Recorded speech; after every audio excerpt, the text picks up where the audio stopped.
चंद्रसेन जैसे योद्धा के विरुद्ध जा रहा है और लगातार पूरी शक्ति लगा रहा है। अकबर तो बैठा बैठा बस गोटी भिड़ाता है इधर से उधर, किसको भेजे, शतरंज खेलते ना, वो बैठा बैठा बस वहां गोटी भिड़ाता है और उसके अनुसार ही आज्ञा देता है। और राजपूत सरदार पूरे देश में विदेश में अफगानिस्तान तक भाग भाग करके उसके साम्राज्य को बढ़ा रहे हैं। वो बैठा बैठा सेटिंग करता है बस, और कुछ नहीं। मतलब एक शब्द कोई रूड हो गया किसी चीज के लिए, ऐसा नहीं है। देखो, एक टेक्निकल स्टाफ ने एक सुविचार बताया इस पर कि किसी पेड़ के काटने का किस्सा न होता अगर कुल्हाड़ी के पीछे लकड़ी का हिस्सा न होता। वाह। इसी पर मुझे एक बात और याद आई कि ये वो कहते हैं कि हथौड़ी जब लोहे को पीटती है तो आवाज तेज करती है, और सोने को पीटती है तब आवाज, वो जब सोना आवाज ज्यादा नहीं करता, जबकि लोहे को लोहा पीटता है तो आवाज ज्यादा होती है। तो पूछा सोने ने लोहे से कि तुम इतना क्यों चिल्लाते हो जब तुम पर हथौड़ी है? तो कहा कि भाई, वो जो तुम्हें पीट रहा है वो तुम्हारी जाति का नहीं है, हमें पीट रहा है वो हमारी ही जाति का है। जब अपने ही लोग अपनों पर चोट करते हैं तो दर्द ज्यादा होता है। तो यही बात है। लिखो, अब आपने तालियां तो बजा दी, पर जीवन में इसको इम्प्लीमेंट करना। कितना भी नुकसान उठा लो पर अपनों को नुकसान नहीं देना। कई बार जीवन में ऐसे अवसर भी आएंगे जब अपने को लगेगा कि अपना ही अपना दुश्मन हो गया है, फिर भी प्रतिक्रिया ज्यादा नहीं देना। उस समय वैसे ही मौन हो जाना जैसे दुर्गादास राठौड़ मौन हो गए थे। दुर्गादास राठौड़ ने जिसके लिए जीवन लगाया, 30 साल संघर्ष किया औरंगजेब से, उसी अजीत सिंह ने दुर्गादास राठौड़ को दरबार में इंसल्ट करना शुरू किया। तो दुर्गादास राठौड़ चाहते तो वो बच्चा ही तो था पहले, उसी को पाला पोसा, वो उसकी कभी भी गर्दन मरोड़ देते और खुद शासक बन जाते, औरंगजेब से संधि कर लेते, बने बनाए थे। पर दुर्गादास राठौड़ ने वो नहीं किया, अपितु अपने लोगों के लिए जीवन लगा दिया।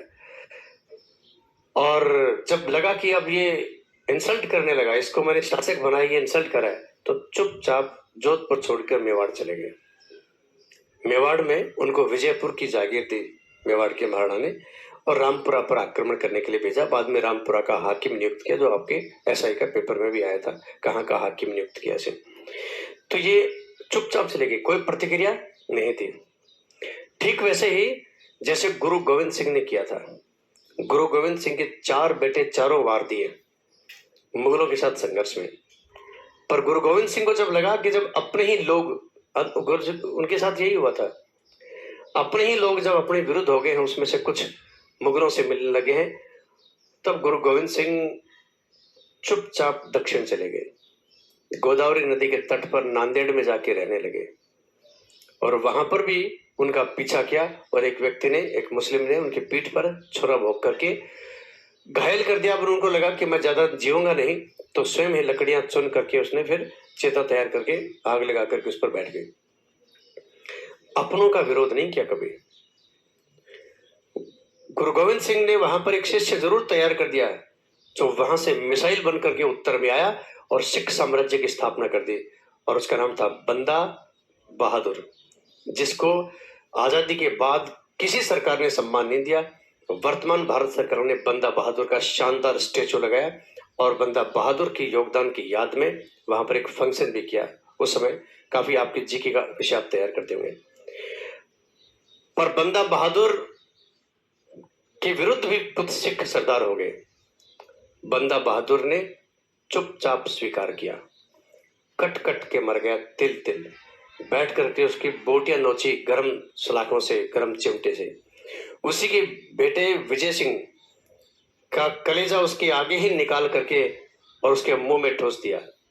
सब कुछ देखते रहे और अंत में चले गए, पर अपनों के विरुद्ध कभी आवाज नहीं उठाई। राव चंद्रसेन और इन सब घटनाओं से, चाहे वो जगमाल हो, चाहे वो शक्ति सिंह हो, चाहे वो सगर हो, इन लोगों ने क्या किया? अपनों के विरुद्ध हो गए ये लोग। ये बंदा बहादुर ये बंदा बहादुर है। अब जाके स्टेचू स्थापित किए बंदा बहादुर के, कितने वर्षों बाद जाके सम्मान मिला, कितने वर्षों बाद जाके उन बच्चों को सम्मान मिला। कौन बच्चे? गुरु गोविंद सिंह के, जोरावर सिंह और फतेह सिंह। जब उन्हें सरहिंद के दुर्ग में, मैं थोड़ा विषयांतर कर रहा हूं पर इन सब बातों से ये इतिहास में ये लिंक सारी बातें हैं।